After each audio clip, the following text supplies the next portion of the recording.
Welcome to the Real News Network. I'm Gregory Wilpert coming to you from Quito, Ecuador. This coming Sunday, on February 19, Ecuador will hold its presidential and legislative elections. It's a crucial election because President Rafael Correa, who's been president for the past 10 years, is not running again. And so this election could potentially decide whether the rightward shift in Latin America will continue or if it will be interrupted and a progressive left government will return to office again. So this is a very important election. And joining me here in Quito is to discuss the Ecuadorian election in the Latin American context is Professor Atilio Boron. Atilio is professor at the University of Buenos Aires. He's of political science and sociology, and he's written extensively on Latin American politics and social movements. Thank you so much, Professor Atilio, for joining us today. Okay, thank you, Greg. My pleasure to be here with you. So following the rightward shift in in Brazil and in Argentina last year, in addition to the fact that in Peru, Colombia and Mexico there are already right-wing governments, that means only in Ecuador, Bolivia and Venezuela, progressive left governments are still in power.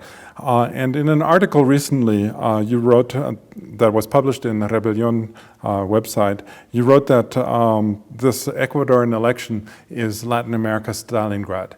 Why did you call it that? Well, yes, I use the analogy with the Stalingrad battle because Stalingrad battle finally decided the fate of the Second World War. Okay, and I think that in the case of the Ecuadorian election, if the candidate of Alianza País is defeated by the right, then I will seriously think that perhaps that progressive cycle which started in Latin America with the election of President Hugo Chavez in December 1998 may be over. This is why it's so crucial, okay? But if on the contrary, the left is able to reassert itself in government and winning the election in Ecuador, then I think that there are good chances that a new period of expansion of the progressive forces may be relaunched in Latin America. With this I mean the following, that the continuation of the process in Ecuador will be a very interesting source of inspiration for people which are fighting against neoliberal governments in Argentina and Brazil.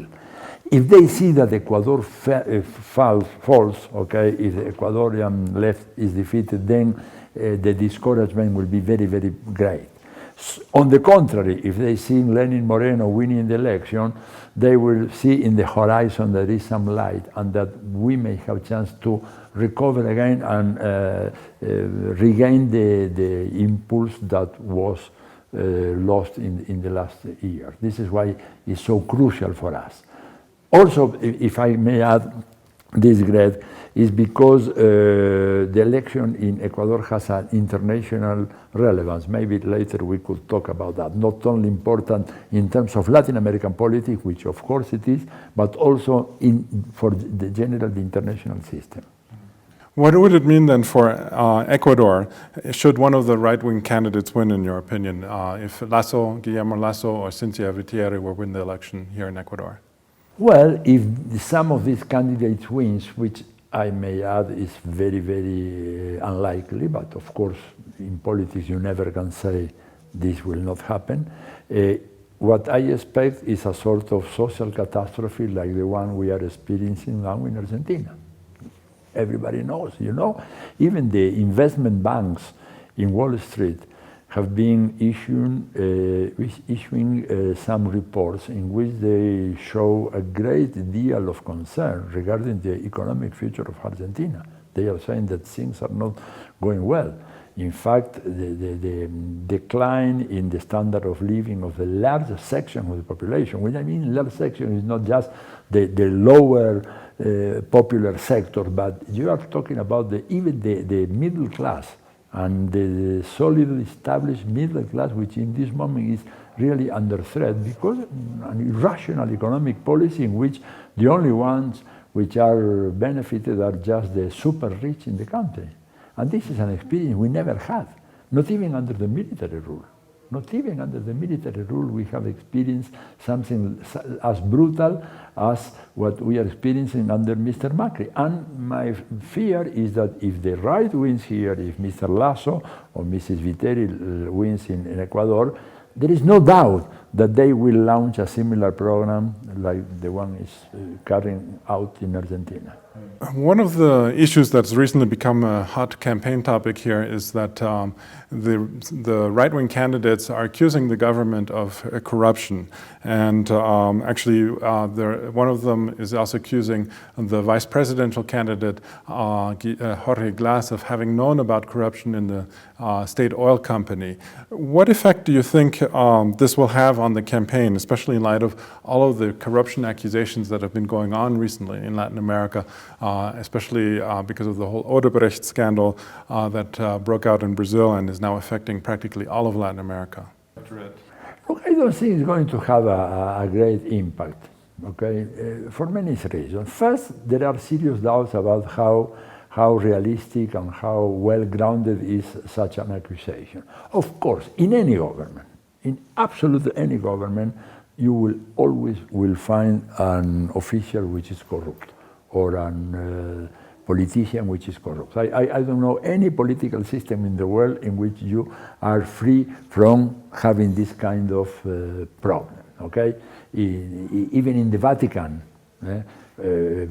Pope Francis is fighting strongly against corruption within the Vatican Bank, which has been taken over by the mafia, the Calabresa mafia from Calabria, no? I don't know how to say the mafia in Italy.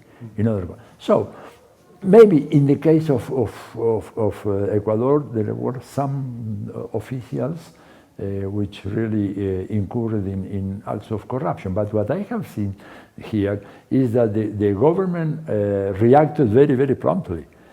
By contradistinction to other governments in Latin America, which for diplomatic reasons I will not mention, but everybody knows, in which corruption is protected from the upper echelons of this power structure, in which all the power structure is corrupt. You cannot say that in the case of Ecuador. It's one of the countries which I would say is one of the more honest political systems worldwide.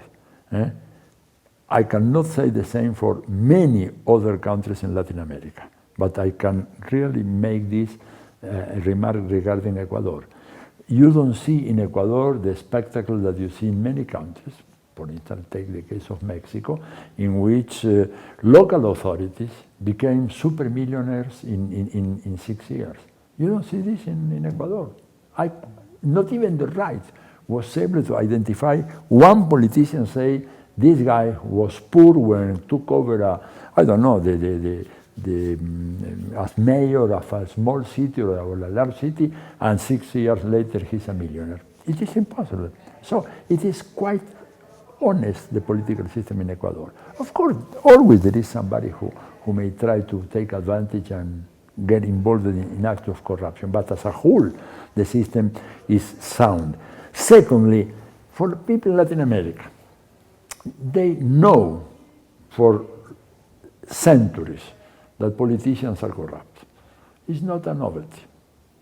And they have quite a cynical response to that. Say, well, as long as he do things which are good for the people, as long as he build hospitals, roads, bridges, improve the budget in education or in social security, well, I don't care. I am against this. This is something which we should be very, very aware that this is a disease, a political disease. But this is fact of life. It takes time to change this. Take the case of Brazil, okay, talking about corruption. The leader of the Chamber of Deputies, which took the responsibility to make the accusation against Dilma Rousseff, shortly afterwards was sent to jail because he was a hyper-corrupt person. And he was elected by the people. Okay, so we have to give a strong battle against corruption, but it is something which will not be done in just 5 or 10 years, and For that reason, I think that this allegation will not make a great impact in the public opinion. So the government of Rafael Correa has been attacked from not only from the right, but actually also from elements of the left, both in Ecuador and outside of Ecuador internationally, saying that the government has been too involved in extractivism and has been too authoritarian towards its own citizens. What's your response to these accusations? Well, you know, I think that there are some sections of the left which have a very poor understanding of social, economic, and political realities. They read books, they engage in very interesting philosophical and doctrinal debates, controversies, but they are not much in touch with the reality. They talk about extractivism. Okay, let's put a clear example. Ecuador now has 17 million inhabitants, okay? In 25 years, they will be over 30 million inhabitants. How are you going to build schools, hospitals, roads, universities, primary medical attention, houses? How? You need to use the natural resources, so you have to extract those natural resources. The question is, do it in the right way. But to do it in the right way, you need to have a very strong state in order to set rules of the games against the big corporation, but not only against the big corporation, against the illegal, for instance, mining, which in a country like this or in a country like Bolivia is a very serious problem. I talked with many experts in both countries, in Bolivia and Ecuador, and they told me, look, it's even worse, the damage done by the so-called informal mining, because we cannot control them. We are looking at the big companies because we cannot control them, but the other guy, the little small local enterprises are even more predatory than the big ones. So you have to control that. But what you cannot do is to say, well, we are not going to extract more resources, we are going to leave the oil here, in the minerals there. So this is not, it's completely irresponsibility to begin with. So these people who are so critical to President Correa should say how they are going to provide houses, schools, hospitals for 30 million Ecuadorians in 20-25 years.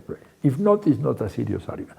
Secondly, okay, they seem to ignore that this country is a country which suffers from a major discapacity, economic discapacity.